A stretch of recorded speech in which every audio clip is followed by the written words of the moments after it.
ऐसा कभी नहीं हुआ था। धर्मराज लाखों वर्षों से असंख्य आदमियों को कर्म और सिफारिश के आधार पर स्वर्ग या नरक में निवास स्थान अलॉट करते आ रहे थे, पर ऐसा कभी नहीं हुआ था। तुम सबको जिज्ञासा होगी कैसा नहीं, ऐसा क्या हो गया जो कभी नहीं हुआ था। तो देखिए, सामने बैठे चित्रगुप्त बार बार चश्मा पोंछ पोंछ करके थूक से जो है पृष्ठ पलट रहे थे और रजिस्टर पर रजिस्टर देखे जा रहे थे। गलती पकड़े में नहीं आ रही थी। आखिरकार उन्होंने खींचकर रजिस्टर इतनी जोर से बंद किया कि मक्खी चपेट में आ गई और उसे निकालते हुए वो बोले, महाराज रिकॉर्ड सब ठीक है। भोला राम के जीव ने 5 दिन पहले देह त्यागी और यमदूत के साथ इस लोक के लिए रवाना भी हुआ, पर यहाँ अभी तक नहीं पहुँचा। धर्मराज ने पूछा, और वह दूत कहाँ है? तो महाराज सब अपने अपने कामों से लौट आए, पर वह लापता है।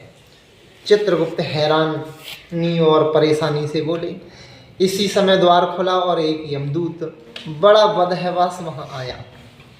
उसे देखते ही चित्रगुप्त चिल्ला उठे, अरे तू कहाँ रहा इतने दिन, और भोला राम का जीव कहाँ है? यमदूत हाथ जोड़ करके बोला, दया निधान, मैं कैसे बतलाऊं कि क्या हो गया। आज तक मैंने धोखा नहीं खाया था, पर भोला राम का जीव मुझे चकमा दे गया। 5 दिन पहले जब जीव ने भोला राम की देह को त्यागा, तब मैंने उसे पकड़ा और इस लोक की यात्रा आरंभ की। नगर के बाहर जे हुई मैं उसे लेकर एक तीव्र वायु तरंग पर सवार हुआ, त्यों ही वह मेरे चंगुल से छूटकर ना जाने कहाँ गायब हो गया। इन 5 दिनों में मैंने सारा ब्रह्मांड छान डाला, पर उसका कहीं पता नहीं चला। धर्मराज क्रोध से बोले, मूर्ख, जीवों को लाते लाते बूढ़ा हो गया, फिर भी एक मामूली बूढ़े आदमी के जीव ने तुझे चकमा दे दिया।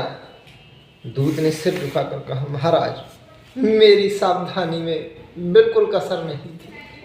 मेरे इन अभ्यस्त हाथों से अच्छे अच्छे वकील भी नहीं छूट सके, पर इस बार तो कोई इंद्रजाल ही हो गया सरकार। चित्रगुप्त ने कहा, महाराज आजकल पृथ्वी पर इस प्रकार का व्यापार बहुत चला है। लोग दोस्तों को कुछ चीज़ भेजते हैं और उसे रास्ते में ही रेलवे वाले उड़ा लेते हैं। हौजरी के पार्सलों के मोजे रेलवे अफसर पहनते हैं। मालगाड़ी के डिब्बे रास्ते में कट जाते हैं सरकार।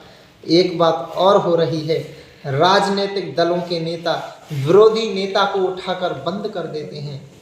कहीं भोला राम के जीव को भी तो किसी विरोधी ने मरने के बाद खराबी करने के लिए उड़ा दिया हो। धर्मराज ने व्यंग से चित्रगुप्त की ओर देखते हुए कहा, तुम्हारी भी रिटायर होने की उम्र आ गई है। भला भोला राम जैसे नगण्य दीन आदमी से किसी को क्या लेना देना।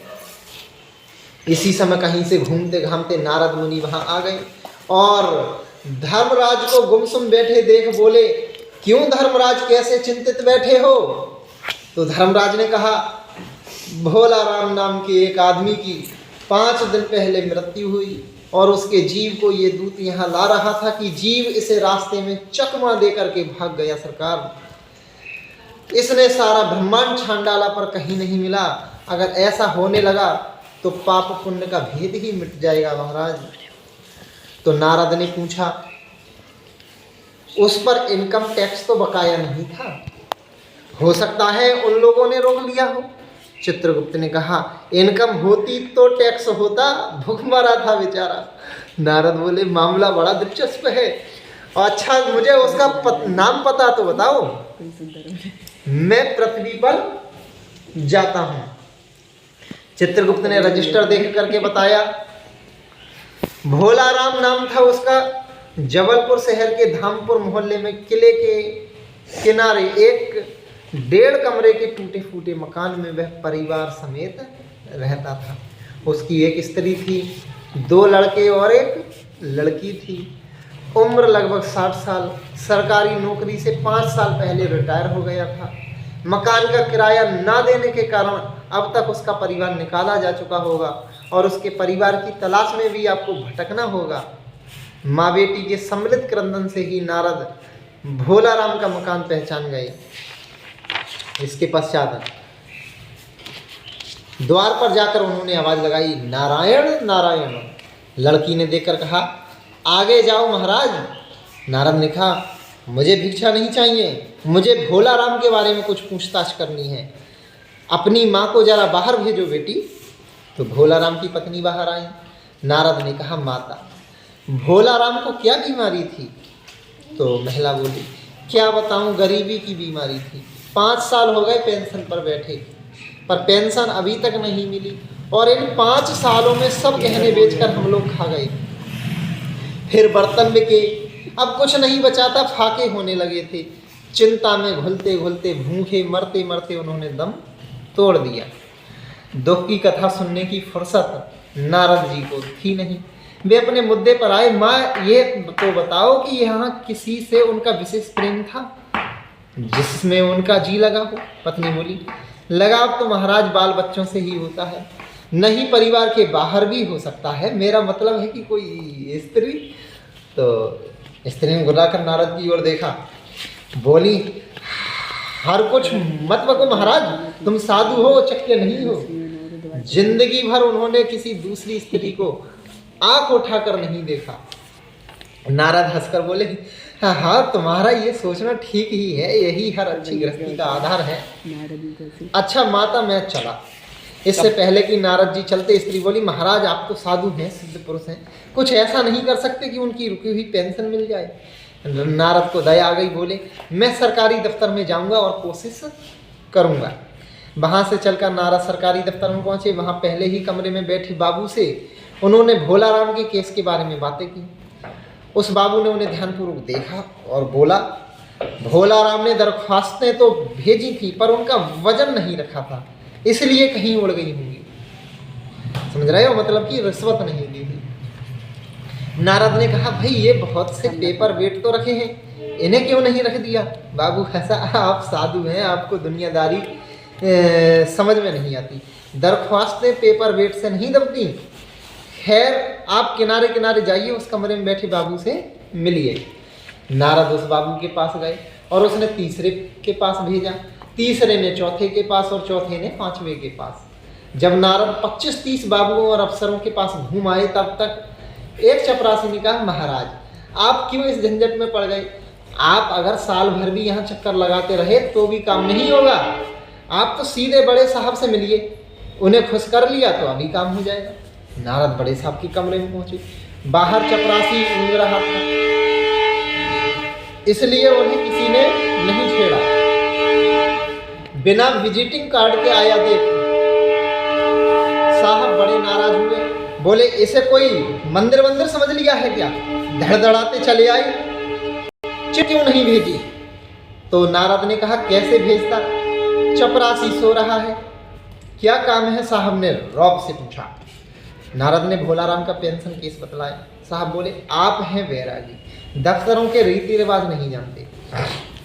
असल में भोलाराम ने गलती की। भाई ये भी एक मंदिर है जहाँ भी यहाँ भी दान पुण्य करना पड़ता है। भोलाराम की दरख्वास्तें उड़ रही हैं, उन पर आप वजन रखिए। आप समझे नहीं? जैसे आपकी ये सुंदर बीड़ा है, उसको भी भोलाराम की दरख्वास्त पर रखा जा सकता है।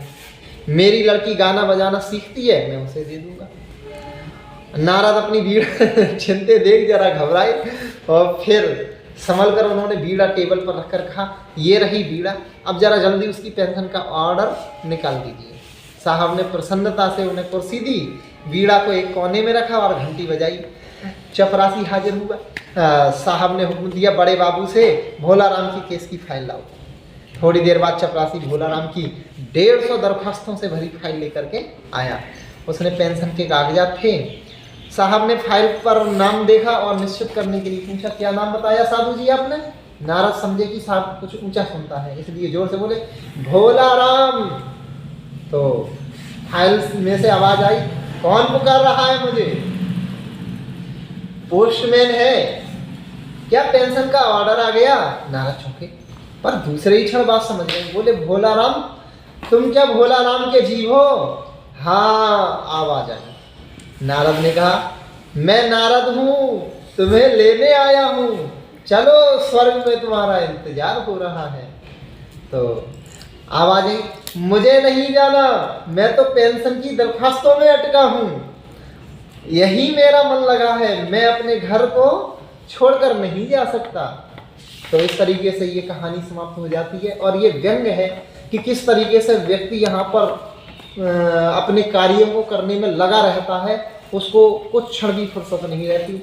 और जो भी अधिकारी, जो भी अफसर जिनके हाथ में कुछ पावर है, शक्ति है, वो कोई भी कार्य करने के बदले रिश्वत पाना चाहते हैं, बिना रिश्वत के कोई कार्य नहीं करना चाहते। यही इस कहानी का, ठीक है, आधार है, शिक्षा है जो आपको समझाती है। यानी कि हमें इससे ये सबक लेना चाहिए, हमें हमारा जो भी कार्य है, कर्तव्य है, उसको पूरी ईमानदारी से करना चाहिए, ठीक है। उसमें रिश्वत लेना और देना एक गलत व्यवस्था है, बुरी आदत है, इसको त्याग देना चाहिए, ठीक है। धन्यवाद। अब मैं